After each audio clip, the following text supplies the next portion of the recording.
أعوذ بالله من الشيطان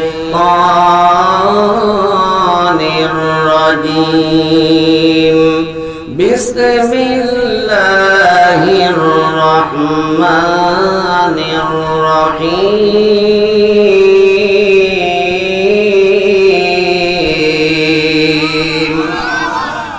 ومن يقتل مؤمنا متعمدا فجزاؤه جهنم خالدا فيها وغضب الله عليه ولعنه وأعد له عذابا عظيما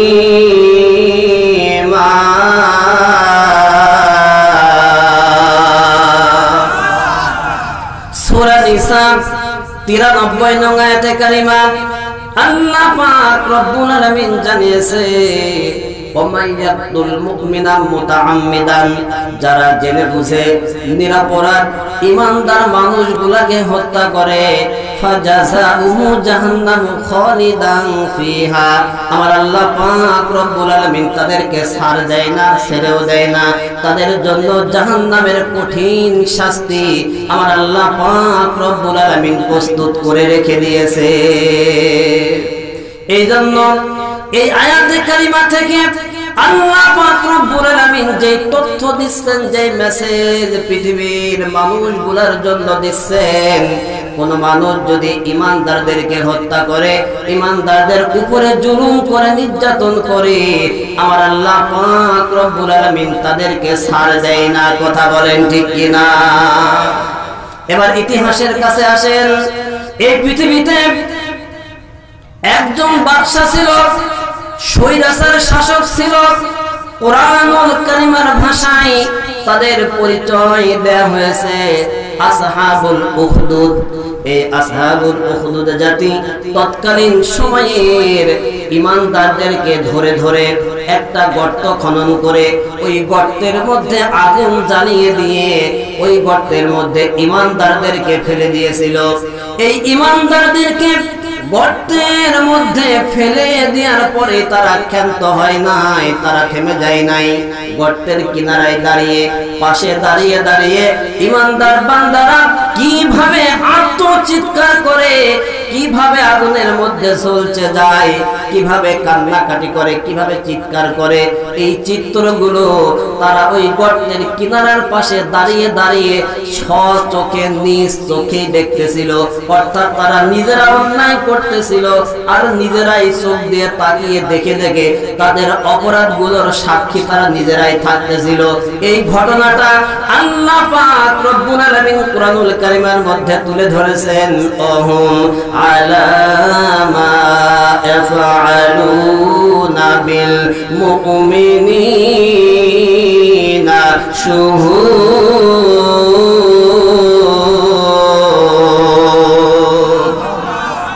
সূরা বুরুজ 7 নম্বর আয়াতে কারিমা আল্লাহ পাক রব্বুল আলামিন জানিয়েছে ওরা গর্তের কিনারার পাশে দাঁড়িয়ে দাঁড়িয়ে চোখ দিয়ে তাকিয়ে তাকিয়ে দেখতেছিল ঈমানদারেরা কিভাবে কষ্ট করে আত্মচিৎকার করে এইটা দেখার পরে ওই গর্তের কিনারার পাশে দাঁড়িয়ে দাঁড়িয়ে তারা আনন্দের হাসি হাসতেছিল নাচানাচি করতেছিল আজও পৃথিবীর ইতিহাসটা আপনি দেখেন অনেক মানুষ এমন আছে মানুষকে মারার পরে মানুষকে হত্যা করার পরে মানুষকে রক্তাক্ত করার পরে পাশে দাঁড়িয়ে আনন্দের মিছিল করে আনন্দের হাসি হাসে কথা বলেন ঠিক কিনা আমার ভাইরা এই আসহাবুল উখদুদ জাতি যখন ঈমানদারদেরকে আগুনের গর্তের মধ্যে ফেলে দিয়ে আনন্দ মিছিল করতেছিল আমার আল্লাহ পাক রব্বুল আলামিন জানিয়েছে কি অপরাধে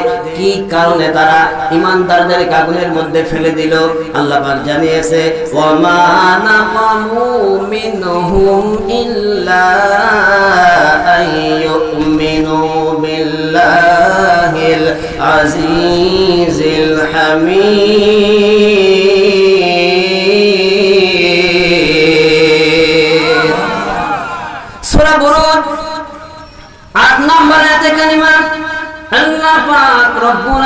জানিয়ে দিলেন ইমানদারদের অন্য কোনো অপরাধ ছিল না, অপরাধ হলো একটাই যে তারা আল্লাহ পাক রব্বুল আলামিনের উপরে ঈমান এনেছে। এই যে আল্লাহর উপর ঈমান আনার কারণে তারা ইমানদারদের উপরে জুলুম করলো, নির্যাতন করলো।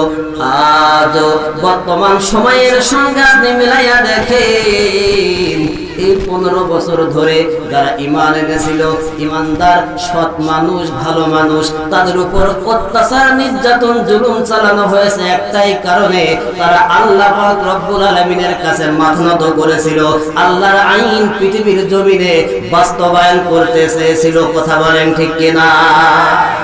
আমার ভাইরা, এই যে ইমানদারদের উপরে জুলুম করলো, অত্যাচার করলো, আমার আল্লাহ পাক রব্বুল আলামিন সহ্য করে নাই, মেনে দেয় নাই। আল্লাহ পাক কি করলেন? আল্লাহ পাক ওই গর্তের তলদেশে একটা ভূমিকম্প তৈরি করে দিলেন। ভূমিকম্প হওয়ার পরে ওই গর্তের আগুনগুলো উপরে উঠে আসলো, আর মুহূর্তের মধ্যেই ওই রাজার রাজপ্রাসাদ ধ্বংস হয়ে গেল, ভেঙে চুরমার হয়ে গেল। এরপরে রাজার মন্ত্রী পরিষদ, এমপি, মন্ত্রী, মিনিস্টার, রাজপ্রাসাদের দায়িত্বশীল যারা ছিল, রাজার সেনাবাহিনী যারা ছিল, রাজার স্ত্রী, সন্তান, আন্ডা, বাচ্চা যে যেখানে ছিল সবগুলো ধ্বংসস্তূপের মধ্যে পড়ে গেল। আর ওই আগুন ওই ধ্বংসস্তূপের সঙ্গে লেগে পুরা জাতিকে আমার আল্লাহ পাক রব্বুল আলামিন তাদের জ্বালানো আগুন দিয়ে তাদেরকে ধ্বংস করে দিয়েছে। তাহলে আসহাবুল উখদুদ জাতি ইমানদারদেরকে হত্যা করার জন্য আগুন জ্বালিয়েছিল। আল্লাহ পাক কি করলেন? ওদের জ্বালানো আগুন দিয়েই ওদেরকে পৃথিবীর জমিন থেকে চিরতরের জন্য উৎখাত করে দিয়েছেন, একেবারে নিভাইয়ে দিয়েছেন। জবান ছেড়ে কোন আল্লাহু আকবার। এবার আসেন 2 নাম্বার, আবু লাহাব, রাসূলুল্লাহর আপন চাচা। আল্লাহর নবী যেই দিন মক্কার কুরাইশ নেতাদেরকে এক জায়গায় ডাকলেন, ডাকার পরে দ্বীনের দাওয়াত দিলেন, ইসলামের দাওয়াত দিলেন। আবু লাহাব রাসূলুল্লাহকে উদ্দেশ্য করে বলতেছে, তাব্বাল্লাকা আলী হাযা জামাআতানা, হে মুহাম্মদ, তুমি কি এই জন্য আমাদেরকে এখানে একত্রিত করেছো? সুতরাং তাব্বাল্লাকা, হে মুহাম্মদ, তোমার ধ্বংস হোক। আমাদের কাজকর্ম ফেলে আমরা এখানে চলে এসেছি, আমাদের কি সময়ের কোনো মূল্য নাই? তুমি আমাদেরকে এখানে একত্রিত কেন করলে? এই কথা বলার পরে আবু লাহাব রাসূলুল্লাহর বিরুদ্ধে তাব্বাল্লাকা শব্দ ব্যবহার করেছে। এই শব্দটা বলেছিল তাব্বুন, যার অর্থ হলো ধ্বংস হওয়া। আর এই তাব্বুন শব্দের সঙ্গে লাগা শব্দ যোগ করে আবু লাহাব জানিয়েছে, হে মুহাম্মদ, তোমার ধ্বংস হোক। আবু লাহাব লানত দিয়েছে, অভিশাপ দিয়েছে আমার রাসূলকে। বলেন তো, নবীজিকে যদি কেউ গালি দেয়, নবীজিকে যদি কেউ অভিশাপ দেয়, আমার আল্লাহ পাক রব্বুল আলামিন সহ্য করবে নাকি? কথা বলেন, কথা বলেন। আমার আল্লাহ সহ্য করে নাই। সঙ্গে সঙ্গে আবু লাহাব যে তাব্বাল্লাকা, তাব্বুন শব্দ ব্যবহার করেছিল, আবু লাহাবের ব্যবহার করা ওই তাব্বুন শব্দের মাধ্যমে আল্লাহ পাক রব্বুল আলামিন সূরা নাযিল করলেন, সূরাতুল লাহাব। আল্লাহ পাক জানিয়ে দিলেন, তাব্বাত ইয়াদা আবি লাহাবিন ওয়া তাব্বা মা আগনা আনহু মালুহু ওয়া মা কাসাব। জবান ছেড়ে বলেন আল্লাহু আকবার। আল্লাহ পাক বললেন, তাব্বাত ইয়াদা আবি লাহাবি ওয়া তাব, আবু লাহাবের 2 হাত ধ্বংস, ওয়া তাব, এবং সে ধ্বংস হয়ে গেছে। মা আগনা আনহু মালুহু ওয়া মা কাসাব, তার সম্পদ, সন্তান, সন্ততি তার জন্য কোনো উপকারে আসে নাই। আমার ভাইরা ভালো করে খেয়াল করেন, আবু লাহাব রাসূলুল্লাহর বিরুদ্ধে তাব্বুন শব্দ ব্যবহার করে রাসূলুল্লাহকে লানত দিয়েছিল, অভিশাপ দিয়েছিল। আমার আল্লাহ পাক রব্বুল আলামিন ওই তাব্বুন শব্দ ব্যবহার করে আবু লাহাবের বিরুদ্ধে সূরা নাযিল করে আবু লাহাবের ধ্বংস নিশ্চিত করে দিয়েছে। জবান ছেড়ে বলেন আল্লাহু আকবার। এবার বর্তমান বাস্তবতার সাথে মিলান। এই দীর্ঘ 15 বছর ধরে আলেম ওলামাদেরকে রাজাকারকে কটূক্তি করে রাজাকার আখ্যা দিয়েছিল। নিরীহ মানুষ, সাধারণ মানুষ, কোনো অপরাধ করে নাই, তাকে বন্দী করে নির্যাতন চালিয়েছিল। আর রাজাকার ট্যাগ লাগায়া আনন্দের হাসি হাসি হেসেছিল। এই রাজাকার শব্দ নিয়ে যে খেলা করেছিল, আমার আল্লাহ পাক রব্বুল আলামিন এই রাজাকার শব্দের মাধ্যমে ওদেরকে বাংলার জমিন থেকে বিদায় ঘন্টা বাজিয়েছে। কথা বলেন ঠিক কিনা? ওই আসহাবুল উখদুদ জাতি ঈমানদারদেরকে হত্যা করার জন্য আগুন জ্বালিয়েছিল। ওই আগুন দিয়েই আল্লাহ পাক রব্বুল আলামিন আসহাবুল উখদুদ জাতিকে ধ্বংস করেছে। আবু লাহাব তাব্বুন শব্দ ব্যবহার করে রাসূলুল্লাহকে অভিশাপ দিয়েছিল। ওই তাব্বুন শব্দ দিয়েই আল্লাহ পাক আবু লাহাবের ধ্বংস নিশ্চিত করেছে। আরে শৈরাচার রাজাকার শব্দ ট্যাগ লাগাইয়া কোরআনের পাখিগুলাকে বাংলার জমিন থেকে বিদায় করেছে। আমার আল্লাহ পাক রব্বুল আলামিন ওই রাজাকার শব্দ দিয়েই ওদেরকে বাংলার জমিন থেকে বিদায় করেছে। কথা বলেন ঠিক কিনা? এ খেলা কার? আর যারা বলেন কার খেলা?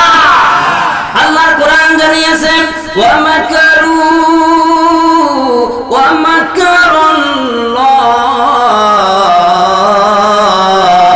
আল্লাহু খায়রুল মাকিরিন।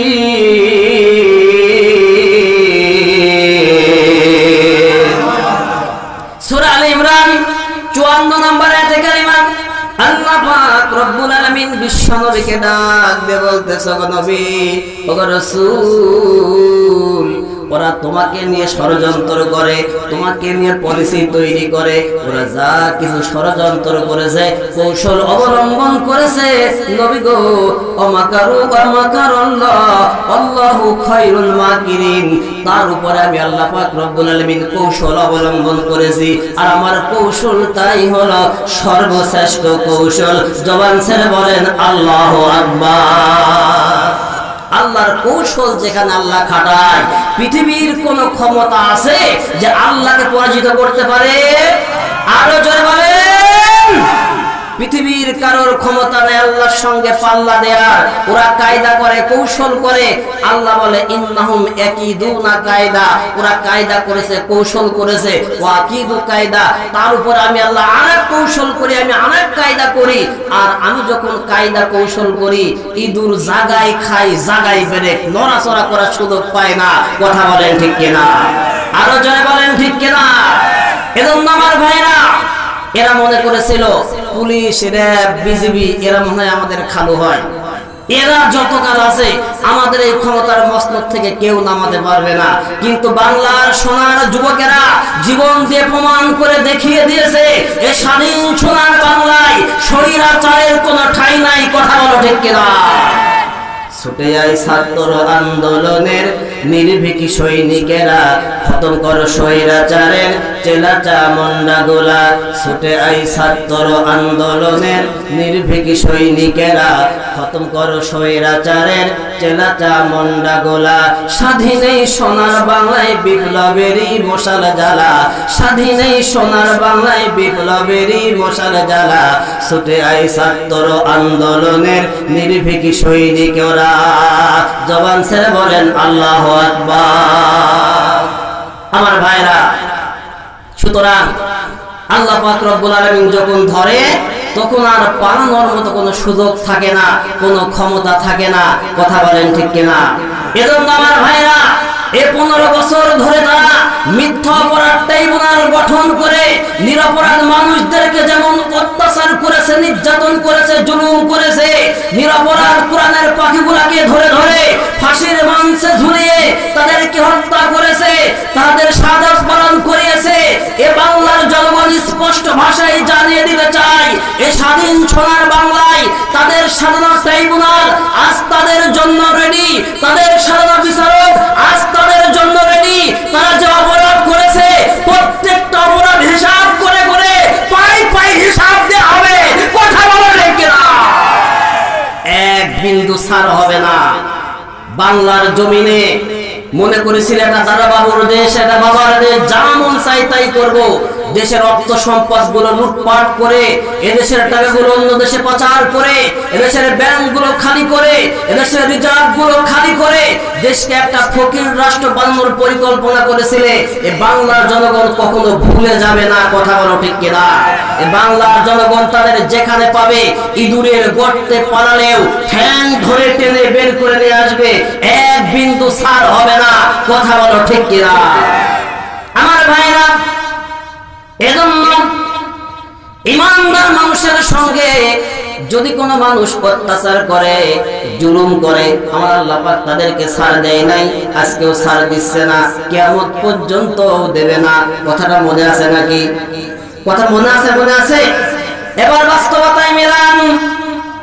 আল্লাহ পাক রব্বুল আলামিন জানিয়েছে, ইন্নামাল মুমিনুনা আল্লাযীনা ইযা যুকিরাল্লাহু ওয়াজিলাত কুলুবুহুম ওয়া ইযা তুলিয়াত আলাইহিম আয়াতুহু যাদাতুহুম ঈমানাও ওয়া আলা রাব্বিহিম ইয়াতাওয়াক্কালুন। সূরা আনফাল 2 নম্বর আয়াতে কারিমা আল্লাহ পাক রব্বুল আলামিন জানিয়েছে, ইন্নামাল মুমিনুনা, নিশ্চয় যারা মুমিন, নিশ্চয় যারা ইমানদার, ইযা যুকিরাল্লাহ, এই ইমানদার মানুষগুলো যখন আল্লাহ পাক রব্বুল আলামিনের জিকির করে, ওয়াজিলাত কুলুবুহুম, তখন তাদের অন্তরটা প্রকম্পিত হতে থাকে, অন্তরটা আল্লাহ পাক রব্বুল আলামিনের ভয়ে কাঁপতে থাকে। তাহলে ইমানদাররা যখন আল্লাহর নাম স্মরণ করে অন্তরটা কি হয়? কথা বলেন, কথা বলেন। অন্তরটা কাঁপাকাঁপি শুরু হয়ে যায়, অন্তরটা কাঁপতে থাকে। আর আমরা এই 15 বছরে ধরে দেখলাম চাচি আমার প্রতিদিন ফজরের নামাজ পর কোরআন শরীফ পড়ে, ফজরের পর যায় নামাজেই বসে তাসবিহ তাহলিল পাঠ করে, নামাজ শেষ করে মানুষের রক্ত নিয়ে হোলি খেলে। কথা বলেন ঠিক কিনা? আল্লাহ বলতেছে আল্লাহর জিকির করলে অন্তর কেঁপে উঠবে।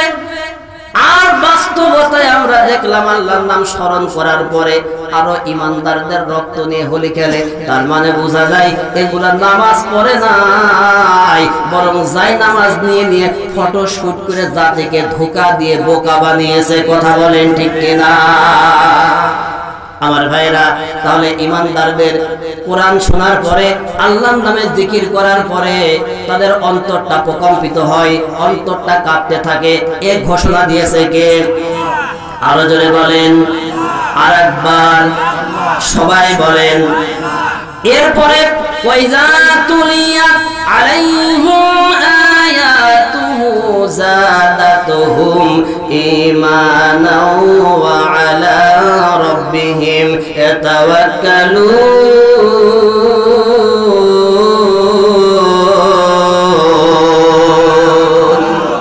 যখন তারা কোরআনের তেলাওয়াত শ্রবণ করে, কোরআন পড়ে, কোরআনের কথাগুলো শুনে, তখন তাদের ঈমান আরো বেশি বেড়ে যায়। অতঃপর তারা তাওয়াক্কুল করে, জীবনে যত বিপদ আপদ বালা মুসিবত আসুক না কেন, কোনো দিকে মাথা চাড়া দিয়ে, কোনো দিকে কান দিয়ে পালিয়ে যাব না। আমরা কোরআনের ময়দান অবিচল থাকব, কোরআনের কথাগুলো শুনবো, এই কোরআনের কথাগুলো শোনার মাধ্যমে বাস্তব জীবনে আমল করব, কোরআনের পক্ষে থাকব। যত বাধা বিপত্তি আসুক, কোরআনের পক্ষ থেকে আমরা সরে যাব না। এটা হলো ইমানদারদের বৈশিষ্ট্য। এজন্য এই 15 বছর ধরে আপনারা দেখেছেন ইমানদার মানুষগুলোর উপরে অত্যাচার, নির্যাতন, জুলুম চালানো হয়েছে। তাদেরকে তাদের ঘর বাড়িতে থাকতে দেয়া হয় নাই, তারা মাঠে মাঠে রাত কাটিয়েছে। এই প্রচন্ড শীতের মধ্যে থর থর করে কেঁপেছে, তবুও কোনো বাতিলের কাছে আঘাত করে নাই, বাতিলের কাছে মাথা নত করে নাই। কথা বলেন ঠিক কিনা? সুতরাং আল্লাহ পাক আমাদের সেই ইমানদার হিসাবে কবুল করুন। আমরা সবাই পড়ছি আমিন। আমার ভাইরা, তাহলে ইমানদারেরা যখন কোরআনে কারিমার কথাগুলো শুনে আল্লাহ পাক রব্বুল আলামিন জানিয়েছে তাদের অন্তরটা প্রকম্পিত হয়, তারা প্রকম্পিত হওয়ার কারণে তারা আল্লাহ পাক রব্বুল আলামিনের সন্তুষ্ট চিত্তে আল্লাহর জিকির করে, আল্লাহর জন্য তাদের চোখ দিয়ে পানি বের হয়ে আসে। কিন্তু এর পাশাপাশি আরেক দল ভণ্ড মানুষ আছে যারা ঈমানদার নাম দিয়ে অন্তরটা কাঁপায়, কলব কাঁপায়, কিন্তু আল্লাহর জিকির করে না, তারা বাবার নামের জিকির করে। কথা বলেন ঠিক কিনা? ঈমানদার জিকির করে আল্লাহ, আরেক দল ভণ্ড আছে ঈমানদার নাম নিয়ে তারা জিকির করে তাদের বাবার নামের জিকির। কথা বলেন ঠিক কিনা? আর জোরে বলেন। বাবার নামে মাজার করে যারা দেখায় বাবার শান, দিনে করে ভণ্ডামি আর রাতের মারে গাজায় টান। কথা বলেন ঠিক কিনা? সারাদিন বাবার নামে মাজারে বসে বসে আনন্দ উৎসব করে, আর রাত যখনই হয় গাজার কোলকে নিয়ে বসে। এরকম ভণ্ড বাংলার জমিনে আছে না নাই? নামাজ নাই রে, রোজা নাই রে, মাথায় জট পরা চুল, ওযু গোসল বাদ করিয়া বেশ ধরেছে অলিকুল। মাজারে সারা বেলা চলে শুধু গাজার মেলা, মাজারে সারা বেলা চলে শুধু গাজার মেলা। ঈমান আমল নাই রে ওদের হইছে রে বেঈমান, দিনে করে ভণ্ডামি আর রাতের মারে গাজায় টান। দিনে করে ভণ্ডামি আর রাতের মারে গাজায় টান। এরকম ভণ্ড এ বাংলার জমিনে এমন কোন জেলা নাই যেই জায়গায় গেলে আপনি পাবেন না। আমার ভাইরা, এরা বাবার নামে মাজার তৈরি করে সেখানে বসে সারাদিন আড্ডা দেয়। বছরের পর বছর গোসল করে না, গা থেকে সুসর গন্ধ বের হয়, পাশে বসা যায় না। এরপরেও দলে দলে তার কাছে মানুষ মুরিদ হয় আর বলে, হুজুর এই বাবার কাছে যদি আপনি মুরিদ না হন, বাবার কাছে বায়াত গ্রহণ না করেন, আপনি জান্নাতে যেতে পারবেন না। নাউজুবিল্লাহ। আছে না নাই? বাবার কাছে মুরিদ না হলে জান্নাতে যাওয়া যায় না। কিন্তু বাবার গা থেকে এমন দুর্গন্ধ, বছরের পর বছর গোসল না করার কারণে তার পাশেই বসা যায় না। আছে না নাই? আর জোরে, তুই পাবি না রে মাবুদ মাওলা, পাবি না রে মাবুদ মাওলা, মুর্শিদ বিহনে তোর দেহ মনস প্রিয়া দে তুই বাবার চরণে। আল্লাহু আল্লাহু, জোরে কোন নাউজুবিল্লাহ। আরো জোরে। এরকম ভণ্ড এ বাংলার জমিনে আছে না নাই? কয় বাবার কাছে দেহ মন উজাড় করে দেয়া লাগবে, মন তো দিবা, দেহটাও দিয়ে দিবা। নাউজুবিল্লাহ বলেন। মূর্খ মুরিদ মনে করতেছে দেহ মন উজাড় করে যদি বাবার ইশকে ফানা ফিল্লা হওয়া না যায়, তাহলে বাবার ফয়েজ পাওয়া যাবে না। বাবার নূরের ফয়েজ পেতে হলে দেহ মন উজাড় করে বাবার খেদমত করা লাগবে। এই জন্য অনেক মূর্খ মুরিদ আছে বাড়ি থেকে বউ নিয়ে এসে বাবার খেদমতে লাগিয়ে দেয়, বাবার হাত পাটি পায়। আছে না নাই? 2 দিন তখন বাবার হাত পা বউ দেখি পায়। বউ বাবার খেদমত করার পরে এখন আর স্বামীর সংসার ভালো লাগে না, তখন কয়, মফিজ রে তোর সংসার আমি আর করতে চাই না, আমি এখন বাবার ভক্ত, বাবার আশেক, আমি এখন বাবার সঙ্গে উদাসী হয়ে, আমি এখন বৈরাগী হয়ে বাবার সঙ্গে চলে যাব, আর ঘর বাড়ি আমার ভালো লাগে না। ঘরের বাহির করলো আমার, মন করিল উদাসী, তারে আমি কতই ভালোবাসি, আমার মুর্শিদ কেন বোঝে না গো, তারে আমি কতই ভালোবাসি। মুর্শিদকে ভালোবেসে বাড়ি ঘর ছেড়ে বৈরাগী বৈরাগী হয়ে ঘোরে, মাজারে মাজারে ঘোরে। এরকম ভণ্ড এই দেশে আছে না নাই? আমার ভাইরা, 2টা নারী থেকে সাবধান। একটা হলো বাজারের নারী আর একটা হলো মাজারের নারী।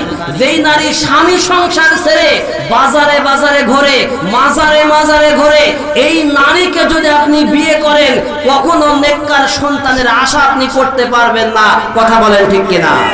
কারণ এরা সারাদিন সারাদিন পীরকে বাবা বলে ডাকে আর রাতের বেলায় যে কোলের ভিতর শুয়ে থাকে। কথা বলেন, আরো জোরে বলেন। আমার ভাইরা, এজন্য বাংলার জমিনে নেংটা পীর, মুর্দা পীর, জিন্দা পীর, বাসো পীর, ঝুলন্ত পীর, এরকম কোন পীরের অভাব নাই। এক পীর আছে চুলের সঙ্গে দড়ি বেঁধে গাছের সঙ্গে ঝুলতেছে, নাম দিয়েছে ঝুলন্ত পীর। আরেকটা আছে বাঁশ খাড়া করে একটা লম্বা বাঁশের উপর বসে আছে, নাম দিয়েছে বাসো পীর। আরেকটা আছে 15 বছর গোসল করে না, একই বিছানায় শুয়ে আছে। মূর্খ মুরিদ মনে করতেছে একটা লোক একই বিছানায় 15 বছর কি করে শুয়ে থাকতে পারে, সুতরাং এটাই হলো তার কেরামতি। আর এই জন্য মুরিদেরা ওই পীরের হাত পা ধুয়ে দিয়ে পানি শরবত করে খায়, নাম দিয়েছে শোয়া পীর। আরেকটা আছে তালা বাবা, গায়ের সঙ্গে তালা শিকল ঝুলানো। এই শীত গরম কি কোনো কিছু দেখা দেখি নাই, তালা ঝুলায় বসে আছে, নাম দিয়েছে তালা বাবা। আর একটা আছে বিড়ি বাবা, ওর কাছে যেই মুরিদ হয় ও আগে তাকে বিড়ি খাওয়াই, তারপরে তাকে মুরিদ বানাই। জোরে কোন সুবহানাল্লাহ, আরো জোরে বলেন নাউজুবিল্লাহ। এরকম ভণ্ড যদি কোনো মানুষকে মুরিদ করে, বলেন তো ভাই ওই লোকটা জান্নাতি নাকি জাহান্নামী? এদের যা কথাবার্তা কার্যকলাপ দেখলে মনে হয় একেবারে জান্নাত থেকে পালিয়ে এসেছে, কিন্তু কাজকর্মে এত নিকৃষ্ট যে আপনি ভাষায় বর্ণনা করা যায় না। আমার ভাইরা আসেন, রাসূলুল্লাহর ক্ষেত্রে কি বলতেছেন? 3 জন সাহাবী রাসূলুল্লাহর বাড়িতে গিয়েছে রাসূলুল্লাহর আমল দেখার জন্য। বিশ্ব নবীর আমল দেখার পরে তারা বলতেছে গুফিরা লাহু মা তাকদ্দামা মিন যামবিহি। আরে যে রাসূলের জীবনের সামনের পিছনের সব গুনাহ আমার আল্লাহ পাক রব্বুল আলামিন মাফ করে দিয়েছে। সেই রাসূলের জীবনে কত বেশি আমল, কত সুন্দর আমল। আমরা এখন 3 জন 3টা নিয়াত করব। একজন নিয়াত করলো আমি সারা জীবন রাত জেগে জেগে নামাজ আদায় করব, কোনদিন রাতের বেলা ঘুমাবো না। 2 নাম্বার ব্যক্তি নিয়াত করলো আমি সারা জীবন রোজা পালন করব, জীবনে আর কোনদিন রোজা ভাঙবো না। আর 3 নাম্বার ব্যক্তি নিয়াত করলো আমি সংসার ছেড়ে দিয়ে, স্ত্রী পুত্র ছেড়ে দিয়ে বৈরাগী হয়ে পথে পথে ঘুরবো, আর কোনদিন সংসার করব না। এই 3 জন যখন 3টা নিয়াত করলো, 3টা সিদ্ধান্ত নিল, নবীজি আসার পরে এই 3 জনের কাছে এইবার নবীজির কাছে জানানো হলো, ওগো নবীজি, ওগো রাসূল, আপনার 3 জন সাহাবী 3 রকম 3টা সিদ্ধান্ত নিয়েছে। নবীজি তাদের কাছে এসে জিজ্ঞাসা করলেন, ও সাহাবীরা, তোমরা কি সেই সমস্ত সাহাবী যারা এরকম 3টা সিদ্ধান্ত নিয়েছো? তখন তারা বললেন, নাআম ইয়া রাসূলুল্লাহ, আমরাই হলাম সেই সমস্ত সাহাবী যারা আমরা এরকম 3টা সিদ্ধান্ত নিয়েছি। এইবার নবীজি তাদেরকে ডাক দিয়ে বলতেছে, আমার দিকে তোমরা তাকাও। আম্মা আল্লাহি ইন্নী লিয়াখশাকুম লিল্লাহ, আমি তোমাদের থেকে আল্লাহ পাক রব্বুল আলামিনকে বেশি ভয় করি। ও আতকাকুম লাহু, এবং আনুগত্যের দিক থেকে আমি তোমাদের থেকে আল্লাহ পাক রব্বুল আলামিনের বেশি আনুগত্যশীল। তারপরেও আমার দিকে তাকাও। লাকিন্নী আসুমু ওয়া আফতিরু, আমি সারা জীবন একটানা রোজা পালন করি না, আমি বছরের কিছু কিছু দিন রোজা রাখি না, রোজা ভেঙে দেই, আর কিছু কিছু দিন রোজা পালন করি। ওয়া উসাল্লি ওয়া আরকুদু, এবং সারা রাত জেগে জেগে আমি নামাজ আদায় করি না, রাতের কিছু অংশ আমি নামাজ পড়ি, আবার কিছু অংশ আমি ঘুমাই। ওয়া তাযাওয়াজুন নিসা, আর আমার স্ত্রী সন্তান ছেলে মেয়ে সবাই আছে, আমি স্ত্রীদেরকে ছেড়ে দিয়ে বৈরাগী হয়ে যাই নাই, পথে পথে আমি ঘুরি নাই। তাহলে এবার তোমরা শোনো, আমার সাহাবী হওয়ার পরে কি করে তোমরা সংসার ছেড়ে দিয়ে বৈরাগী হয়ে চলে যাবা, সারা জীবন রোজা পালন করবা, সারা জীবন নামাজ পড়বা, ঘুমকে হারাম করে দিবা, এটা কেন করবা? আমি রাসূল হওয়ার পরে তো এমনটা করি নাই, তাহলে আমার সাহাবী হওয়ার পরে তোমরা কেন এমন সিদ্ধান্ত নিলে? এ কথা বলার পরে এইবার নবীজি তাদেরকে বলতেছে, আমার দিকে খেয়াল করো। ফামান রগিবান সুন্নতি ফালাইসা মিন্নি, যে ব্যক্তি আমার সুন্নাতের সাথে বিরাগ পোষণ করবে ওই লোকটা আমার দলভুক্ত হতে পারে না। তাহলে 3 জন ব্যক্তি তারা বলতেছে আমরা সারা জীবন নামাজ পড়বো, আরেকজন বলতেছে সারা জীবন রোজা পালন করব, আরেকজন বলতেছে আমি সংসার ধর্মই পালন করব না। রাসূলুল্লাহ বললেন এটা আমার নীতি না, আমার সিস্টেম না, সুতরাং এই নীতির ভিতরে কেউ যদি যায় সে আমার দলের লোকই না। তাহলে রাসূলুল্লাহ বললেন সে আমার দলের লোক না। আর আপনারা দরবারে দরবারে ঘুরে বলতেছেন এই দরবারের মুরিদ যারা বিনা হিসাবে বেহেশত, তারা মনে হয় বেহেশত মামার বাড়ির আবদার। কথা কোন ঠিক কিনা? আর জোরে বলেন, এরকম ভণ্ড আছে না নাই? এবার কোরআনে কারীম কি বলতেছে দেখেন, আল্লাহর কোরআন জানিয়েছেন ওয়ারাহবানিয়াতা নিবতাদাউহা মা কাতাবনাহা আলাইহিম ইল্লা বিতিগা রিদওয়ানিল্লাহ।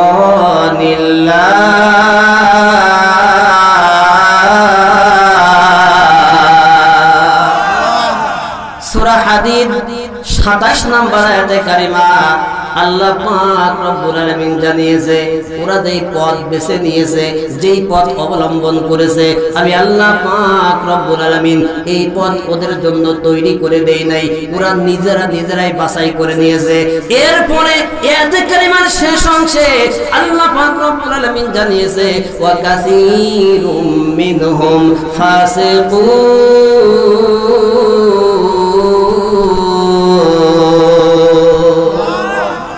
তাহলে আল্লাহ পাক রব্বুল আলামিন বলতেছেন ওরা অধিকাংশই হলো ফাসিকের দল। একটু ভালো করে খেয়াল করেন, নবীজি বললেন ও আমার দলের লোক না, আর আল্লাহ পাক রব্বুল আলামিন বলতেছেন ওরা অধিকাংশই হলো ফাসিকের দল। আর আমরা বললাম বাবা লেংটা হলে কি হবে, বাবার ভিতর মাল আছে। কথা কয় না, কথা বলেন, কথা বলেন। ওই যে কুমিল্লা ডিস্ট্রিক্টে একটা পীর আছে লেংটা পীর, আপনারা শুনছেন না? হ্যাঁ, তার কোনো ড্রেস লাগে না, কাপড় লাগে না, লেংটা হয়ে বসে আছে, নাউজুবিল্লাহ বলেন। তার কাছে আবার লোকজন দলে দলে যায় আর বলে হুজুর বাবা লেংটা দেখলে কি মনে হবে, বাবার ভিতর মাল আছে। আমার ভাইরা, তো এই জন্য ইমানদার বান্দা যারা, তারা জিকির করে কার? তাসবিহ পড়ে কার? ইবাদত করে কার? ভয় করে কার? এজন্য ইমানদার বান্দা যেহেতু এক আল্লাহ ছাড়া পৃথিবীর কাউকে ভয় করে না, কাউকে পরোয়া করে না, সুতরাং এ নাটোরের লালপুরের মুসলমানরা আমরা আজকে এখান থেকে জানিয়ে দিতে চাই আমরা কখনো কোনো বাতিলকে ভয় করিনি, আজও করছি না, আগামী দিন পর্যন্ত ভয় করব না। কিয়ামত চলে আসবে তবু কোনো বাতিলকে আমরা ভয় করব না। কথা বলেন ঠিক কিনা? কারণ আমাদের শক্তিদাতা, আমাদের বিধানদাতা, আমাদের ক্ষমতাদাতা সবকিছু একমাত্র আল্লাহ পাক রব্বুল আলামিন। কথা বলেন ঠিক কিনা? সুতরাং যারা এই ইমানদার বান্দাকে অত্যাচার করে, নির্যাতন করে, আমার আল্লাহ তাদেরকে ছাড় দেয়নি, ছেড়েও দেয়নি। ইমানদার বান্দা তার সব কিছু আল্লাহর জন্য সঁপে দিয়েছে, আর তুমি সেই মানুষকে হত্যা করবা, সেই মানুষকে বন্দী করবা, সেই মানুষের উপর অত্যাচার, নির্যাতন, জুলুম চালাবা, আমার আল্লাহ পাক রব্বুল আলামিন তোমাকে মাফ করবে না, ক্ষমা করবে না। কথা বলেন ঠিক কিনা? আমার ভাইরা, মক্কা বিজয়ের দিনের ইতিহাস দেখেন। নবীজি যখন মক্কা বিজয় করলেন, মক্কা বিজয় করার পরে কাবা শরীফ তাওয়াফ করে রাসূলুল্লাহ কাবা ঘরের মধ্যে প্রবেশ করলেন। 360টা মূর্তি ছিল, এই 360টা মূর্তি রাসূলুল্লাহ নির্দেশ দিলেন ভেঙে চুরমার করে দেওয়ার জন্য।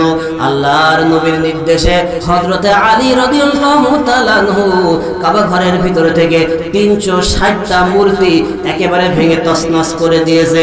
জবান ছেড়ে বলেন আল্লাহু আকবার। তাহলে রাসূলুল্লাহ মূর্তি ভাঙার পক্ষে না গড়ার পক্ষে? আরো জোরে, আরো জোরে। কিন্তু 15 বছর ধরে বাংলার জনগণের টাকা, আমাদের টাকা দিয়ে দেশের মোড়ে মোড়ে বিভিন্ন জায়গায় মূর্তি তৈরি হয়েছে কি হয়নি? আরো জোরে বলেন।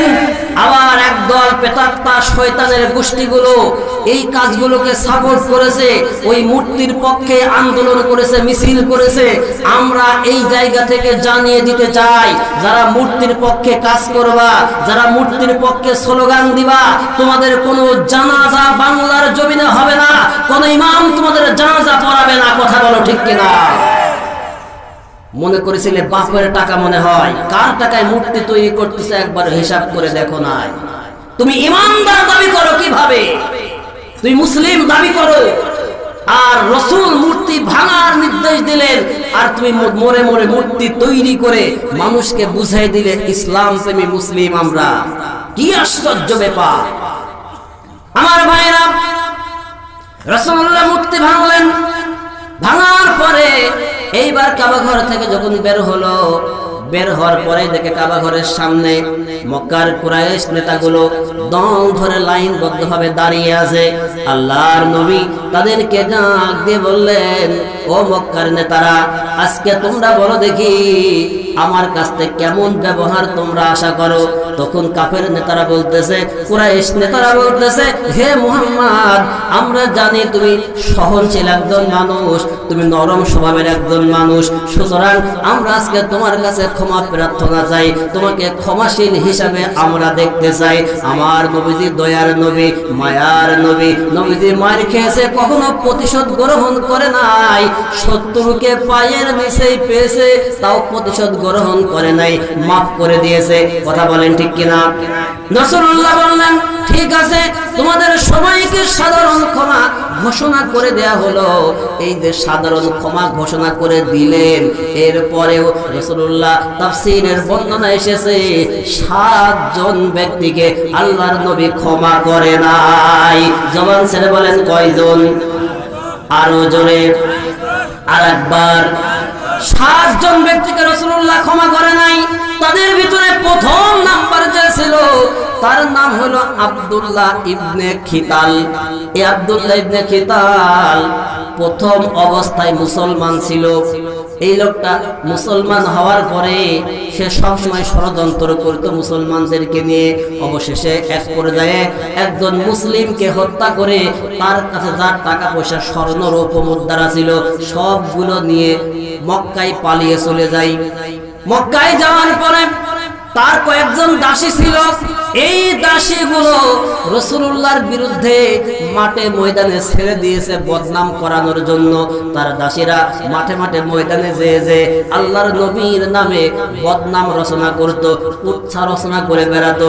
আর আব্দুল্লাহ ইবনে খিতাল ওই মক্কায় বসে মুসলমানকে হত্যা করার পরে যেই টাকা স্বর্ণ মুদ্রা নিয়ে গিয়েছিল, ওই টাকা স্বর্ণ মুদ্রা দিয়ে মদিনা রাষ্ট্রের বিরুদ্ধে ষড়যন্ত্র করত, মদিনা রাষ্ট্রকে উৎখাত করার পরিকল্পনা করত। এই জন্য আল্লাহর নবী তাকে হত্যা করেছে, আল্লাহর নবী তাকে হত্যার নির্দেশ দিয়েছে, এক বিন্দু ছাড় দেয় নাই। এইবার বর্তমান সময়ের সাথে আপনি একটু মিলায়ে দেখেন, আমার দেশের টাকা পয়সা, অর্থ সম্পদ পাচার করে, ব্যাংকগুলো লুটপাট করে পাচার করে, রিজার্ভের টাকাগুলো অন্য দেশে পাচার করে, আজও কিছু মানুষ আছে আমার দেশ নিয়ে ষড়যন্ত্র করতেছে অন্য দেশে বসে। কথা বলেন ঠিক কিনা? তাহলে আব্দুল্লাহ ইবনে খিতাল মুসলমানকে হত্যা করার পর, একজন সাহাবীকে হত্যা করার পর, সেই টাকা নিয়ে মদিনা রাষ্ট্র নিয়ে ষড়যন্ত্র করার কারণে রাসূলুল্লাহ যদি তাকে ক্ষমা না করে, মাফ না করে, যারা আজকে আমার দেশের টাকা নিয়ে অন্য দেশে বসে বসে আমার দেশ নিয়ে ষড়যন্ত্র করতেছে, ওদের কি মাফ হবে? কথা বলেন, কথা বলেন। ওদের কোনো মাফ এ বাংলার জমিনে হবে না। ওরা যা কিছু পরিকল্পনা করেছে, ওদের কোন পরিকল্পনা বাংলার জমিনে বাস্তবায়ন হতে দেয়া হবে না। কথা বলো ঠিক কিনা? এজন্য কোন নাস্তিক মুরতাদের ষড়যন্ত্র এদেশে কায়েম হবে না। কোন নাস্তিক মুরতাদ যদি এই দেশকে নিয়ে ষড়যন্ত্র করে, এদেশের সীমানা নিয়ে ষড়যন্ত্র করে, এ নাটোরের লালপুরের মুসলমানেরা আমরা জানিয়ে দিতে চাই, আমাদের শরীরে এক বিন্দু রক্ত থাকা পর্যন্ত এই বাংলার জমিনের 1 ইঞ্চি সীমানা আমরা ছেড়ে দিব না। কথা বলো ঠিক কিনা? বাংলাদেশের মুসলমানেরা এক চুল ছাড় দিতে প্রস্তুত নয়। সুতরাং যারা আমার দেশ নিয়ে ষড়যন্ত্র করতেছো সাবধান হয়ে যাও। এ জাতি যদি উঠে দাঁড়ায় পালানোর জায়গা পাবে না। এ জাতি যদি উঠে দাঁড়ায় এক বিন্দু পরিমাণ এ জাতির সামনে দাঁড়ানোর সাহস পাবে না। কথা বলো ঠিক কিনা? পালা রে পালা, জলদি পালা, নইলে তোদের গলে ঝুলবে তালা। কথা বলেন ঠিক কিনা? পালা রে পালা, জলদি পালা, নইলে তোদের গলে ঝুলবে তালা। হক আসছে, বাতিল তো কাঁপছে, ছিনিয়ে নেবে ওরা জয়ের মালা। পালা রে পালা, জলদি পালা, নইলে তোদের গলে ঝুলবে তালা। জবান ছেড়ে বলেন ঠিক কিনা? আমার ভাইরা, এজন্য মদিনা রাষ্ট্রকে নিয়ে যখন আব্দুল্লাহ ইবনে খিতাল ষড়যন্ত্র করলো, আমার নবীজি জানিয়ে দিলেন সবাইকে সাধারণ ক্ষমা ঘোষণা করা হলেও ওই আব্দুল্লাহ ইবনে খিতালকে ক্ষমা করা হবে না। ওর যেখানেই পাবা সেখানেই ওর মার হবে, কোনো রকম ছাড় হবে না। নবীজির কাছে সংবাদ এসে পৌঁছালো, ওগো নবী, ওগো রাসূল, আব্দুল্লাহ ইবনে খিতাল কাবা ঘরের গিলাফ ধরে ঝুলতেছে। ও নবী, এই মুহূর্তে আমরা কি করতে পারি? কাবা ঘর তো হারাম শরীফ, ওই জায়গায় তো মানুষ হত্যা করা জায়েজ নাই, বৈধ নাই। তাহলে আমরা কি করব? আল্লাহর নবী বললেন, কাবা ঘর যদিও হারাম শরীফ, যদিও ওখানে রক্তপাত করা নিষিদ্ধ, হারাম, তারপরেও ওকে যেখানেই পাবা ওখানে একেবারে কুপাও শামসু, ওকে একবারে যেখানে পাবা সেখানে একেবারে পৃথিবী থেকে শেষ করে দিবা, ওকে কতল করবা, ওকে কোন রকম ছাড় হবে না। এই জন্য এখান থেকে শিক্ষা, যারা আমার দেশ নিয়ে ষড়যন্ত্র করেছে এখনো করতেছে, ওরা যদি ইঁদুরের গর্তেও পালায় সেখান থেকে বের করেও ওদেরকে উপযুক্ত শাস্তি দেওয়া হবে, এক বিন্দু ছাড় হবে না। কথা বলো ঠিক কিনা? সুতরাং সাবধান, এখান থেকে আমরা সাবধান করে দিতে চাই। যারা ভিনদেশীর এজেন্ডা হয়ে এদেশকে চক্রান্ত করতেছে, ষড়যন্ত্র করতেছে, এ বাংলার জনগণ এরা সিংহের জাতি, এরা বাঘের জাতি। এদের সামনে পড়লে এমন থাবা মারবে, বাপ ডাকার সময় পাবো না। কথা বলো ঠিক কিনা? আর মাকে ডাকবা কি করে? মা তো আগেই বনবাসে। জোরে কোন ঠিক কিনা? আমার ভাইরা, এজন্য আল্লাহ পাক রব্বুল আলামিন জানিয়েছে, যদি কোনো মানুষ দেশ নিয়ে ষড়যন্ত্র করে, ওগো নবী, ওগো রাসূল, লা ইল্লাম ইয়ানতাহিল মুনাফিকুনা ওয়াল্লাযীনা ফী কুলুবিহিম মারদু ওয়াল মুরজিফুনা ফিল মাদিনা লানুগরিয়ান্নাকা বিহিম সুম্মা লা ইউজাওিরুনাকা ফিহা ইল্লা কলিলা।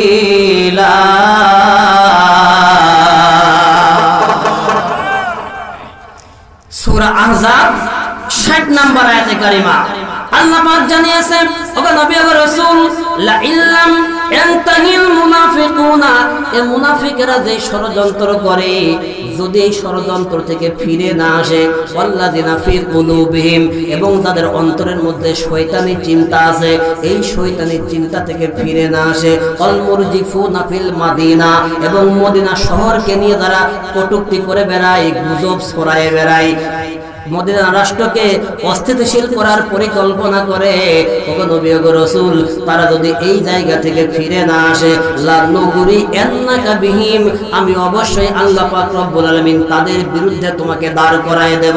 ও নবী, ও রাসূল, আর যখন আমি আল্লাহ পাক রব্বুল আলামিন তাদের বিরুদ্ধে তোমাকে দাঁড় করায় দেব, সুম্মা লা ইউজাওিরুনাকা ফিহা ইল্লা কলিলা, তখন তুমি দেখবা একজন তোমার সামনে টিকতে পারবে না। ও নবী, ও রাসূল, সবগুলো বাড়ি ঘর ছেড়ে অন্য জায়গায় পালিয়ে চলে যাবে।